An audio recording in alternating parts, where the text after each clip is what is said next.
Check out this sexy looking Li-ning Saga II SE. And I don't know what is up with all the names of these shoes. It's so complicated to figure out.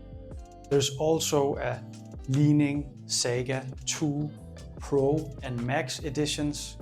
And as I was comparing them in the catalog, I honestly couldn't tell the difference except for the look.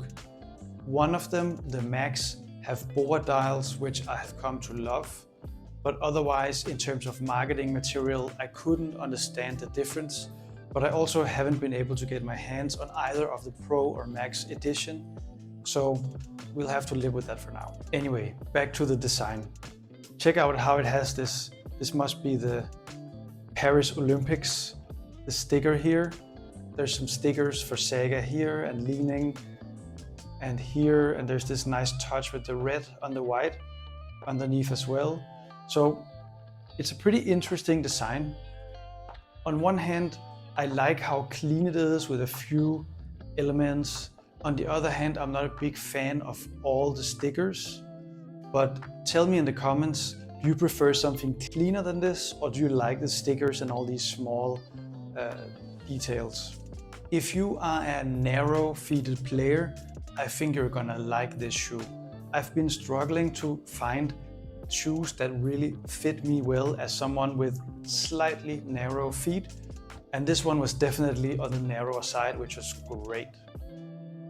On the other hand, it is the most heavy shoe I have tested so far. It came in at 450 grams in my size 285 millimeters. And I didn't believe it at first, so I had to re-weigh it several times to be sure that this was truly how much it weighed. Even as I'm holding it now, I notice how heavy it feels. And it is borderline too heavy for someone my size. I could live with it if I really had to, but I think players with a bigger body size than me would probably appreciate the weight more than someone my size or smaller. So just keep that in mind. As you might be able to guess from the weight, this shoe is in the supportive category, and it's the first time that I haven't really been able to decide whether it fits more into the injury preventive or the comfy and cushioned category.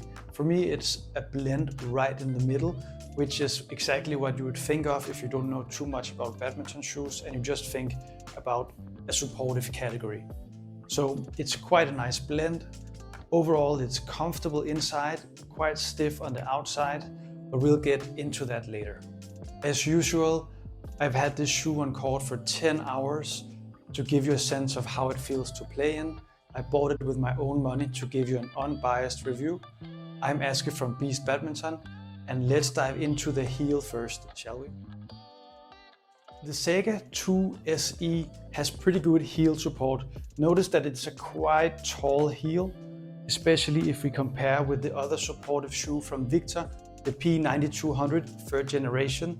You'll see that the heel is just slightly taller at the end. It doesn't look like much on camera, but the big difference is how thick the drop in midsole here is. So your feet are really up here, which makes it quite a low heel compared to on this one, where you're much deeper in the shoe. So even though the two heels look at a similar height, you're much deeper into this shoe, which means that the heel goes further up and better protects your ankle from rolling. Now the heel feels quite stiff on the outside and quite comfortable on the inside. I'll show you here. You'll see the cushion is quite thick and nice without being so thick that you get concerned that you might roll your ankles. So overall, a good blend of stiffness and comfiness. It's in a similar direction as on the Eclipsion C3 from Yonex, but that one is much stiffer and a bit taller than this one as well. If you're familiar with the Li-ning Yunting, it's quite similar, but less cushioned. And I know some players get concerned that this one is too cushioned, that you might roll your ankles. So this one has a slightly thinner cushion, but similar in terms of comfort and with a similar level of stiffness. And when I got this shoe on, I immediately noticed that the heel was quite on the narrow side, which is nice for my feet. The first thing I noticed when I got this shoe on was how narrow the toe box felt. Similar to the Victor A970, but quite different from most other badminton shoes I've tested. If you have narrow feet, you'll probably like this a lot. I usually get some fatigue on the side of my big toe because the toe boxes are too roomy in many shoes I test, but that was not the case here, so nice. In terms of cushioning at the very front of the toe box, it was good, not amazing. A little bit less than in the Yonex Eclipsion C3, but certainly something you can live with, I think, even with my poor footwork. On the other hand, I felt quite fatigued underneath my toes after playing, and I wish it had a bit more cushioning or padding underneath the toe box. This fatigue underneath the toes is something that I noticed from heavy landings, and so if your footwork is better than mine, this might not be an issue for you. Next, let's look at the midsole and the insole in this Li-ning Saga II SE. So the Saga II SE felt quite comfortable underneath my feet. Not as comfortable as the Victor P92 third generation with its spongy drop-in midsole, but more than the Eclipsion C3 from Yonex. And these three shoes are quite similar, but with some meaningful differences. I didn't notice much fatigue underneath my feet, so that's a thumbs up. If you're looking at this weird thing underneath, don't worry, I'll get to that in a minute. Now looking at the insole, you'll notice first the Eiffel Tower from Paris, I guess for the 2024 Olympics. And it has this wavy design we have seen on other insoles in badminton shoes. This wavy design is definitely my favorite insole design. It helps avoid sliding within the shoe, and this sock-like texture is quite soft compared to other insoles I've tried. It's nothing special though, and if we look on the other side, you'll notice breathability holes. So it's nothing special in terms of an insole in other supportive badminton shoes, but still good. Now, as you'd expect, the sides are quite narrow too, which I like. The tongue and the shoelaces didn't give me any issues, as opposed to on some other supportive shoes where they kept sliding down to the side and you have to fix them and retie the shoes, which is super annoying. So that's great. I do miss the BOA dials that I tested on the Yonex 88 dial 3, but they do have it on the Max edition, but that one also comes with a sock-like design, which I'm not a fan of. So I guess it's a trade-off. Now it seems like there's a lot of breathability put into this shoe with this super light, transparent and kind of see-through stuff going on all the way here, all the way on the sides. And frankly, if you look really carefully, I don't even know if you were able to see it on the camera, but with the naked eye, it looks like that the white stuff here is just a bit of paint or some really thin layer that you can almost see through, which is an interesting take that we know from running shoes. That is necessary because of this crazy heavy weight of a shoe that it is, but that could also explain why I didn't really feel that hot playing in this shoe despite the weight, which I have experienced in other supportive shoes like the Eclipsion C3 felt much hotter to play in than this shoe. Now let's move on to the outsole and the grip. Now the grip in this Saga 2 felt great, on par with the Yonex radial blade sole grip, which is what Yonex puts on all their top tier badminton shoes. But on the other hand, what confuses me is why Li-ning seems to have, in this case, 3 different grip designs on 3 different flagship badminton shoes. So here we have the Saga II SE. Compare that with the Li-ning Yunting, and you can see the design is similar but still quite different. Now compared with the Li-ning Mirage Pro, which I'll be testing soon, so subscribe to get updates. Wink. you'll notice how all three outsoles have a different grip design. I haven't tested the Mirage yet, so I'll have to get back to you on how that feels. But on the Saga II, it feels more grippy and nicer than on the Yunting, even though the Yunting doesn't fall far behind. I guess I'm just confused as to why they wouldn't put the same grip on all their flagship badminton shoes like Yonex does, and it seems like the Victor brand does as well. Now the outsole felt quite stable to land in, even with my poor footwork and super heavy landings. And if we look at the outsole, it has this funky stuff where air comes through.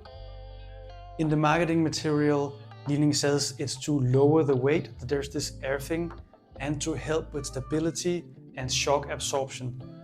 It didn't feel particularly spongy like I felt in the P92 third generation. It didn't feel particularly shock absorptive like I noticed with the Yonex flagship badminton shoes, but it wasn't poor either, just somewhere in between. Yet my feet always felt, well planted on the floor, and it felt like a quite stable shoe to play in, which I guess is due to that plate, and that this is what at least Yonex refer to as a one piece, like they do with the Eclipsion C3, where normally you would have the top here and the bottom separated, like we saw on the Mirage Pro. You might make the bottom and the top into a one piece to make the landing more stable, and you'll see here that it's exactly what they've done. Now, before moving on from the outsole grip, take a look at this little detail, which seems to be coordinates, and I'm guessing that it might be for the Beijing office where the shoe was designed. Now, when it comes to durability, it's kind of hard to give an honest assessment after just 10 hours of court. So I usually look at a couple of clues to get a sense at how durable they are relative to other shoes I test on court. And so I usually look at two clues. The first one being the outsole tear, which is when we're grinding the non-racket foot against the floor. And it seems like a fail in terms of the design here, that if you notice where the shoelace goes in, it's right where the lunge tear would be. And as you will notice, it's already kind of coming off, which happened basically from the first session I had them on court. That seems like a really strange design choice, and it doesn't look that great, to be honest. Also, I noticed that other shoes tend to have some protective padding here. Again, if we go back to the example of the Victor P92 third generation, you'll see here there's some extra padding, which it doesn't seem like this Saga II SE has. The second clue, the outsole tear, is also on the non-racket foot and here. And as you can see, it just looks perfect. No comments there. So with that in mind, let's move on to the verdict. Now, let's first summarize this Li-ning Saga II SE. So, pretty good outsole, pretty stable, pretty comfortable, and I didn't find it fatiguing underneath my feet while I was playing, except underneath my toes in the toe box, where I wish it had a little bit more cushion. But at the very front, it was somewhere in the middle and definitely respectable for a supportive shoe. The upper seemed very lightweight and breathable, which is great for the super heavy weight that it is. The tongue and the shoelaces gave me no issues. The heel support was nice and they were pretty comfy. So I could definitely live with playing with this shoe despite the weight if I had to, but I do think that many players won't feel the same way, and that's why I think it's a better fit if you're a bigger sized player, or at the very least my size.